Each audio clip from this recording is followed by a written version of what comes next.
Hello and welcome to the Quickstart tutorial for Puzzler for HFPS. In this video we're going to be covering the initial setup steps to get the system up and running. To get started, we'll go ahead and go to the Tools menu, we'll go Disney Media, Puzzler, Puzzler Welcome.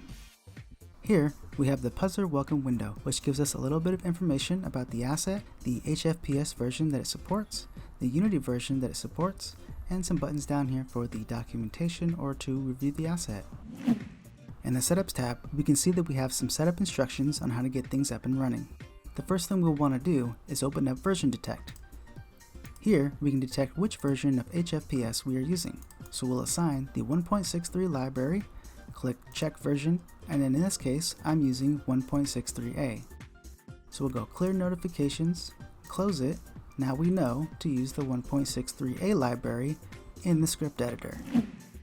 So we go ahead and open up the script editor, and we can assign the correct library.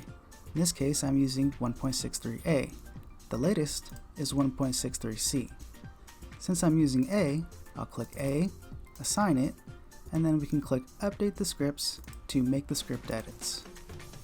We click Yes, and in the new installation case, it'll make all the edits. You'll see it down here in the corner, the spinning circle, and then once it's done, it'll update everything as necessary.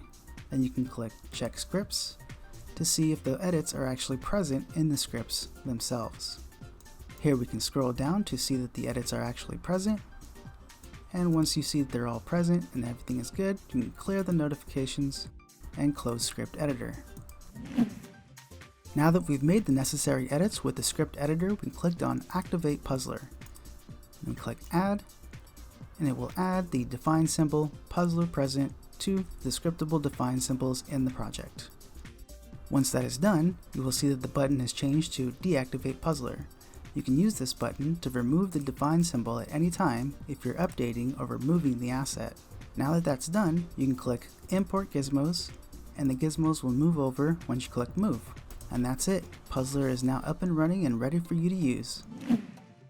And that brings us to the end of this video. I hope this video has been enlightening on how to set up Puzzler for your project. If you have any questions or concerns, feel free to drop a comment below, send me a message on Discord, or send me an email. As usual, thank you for watching.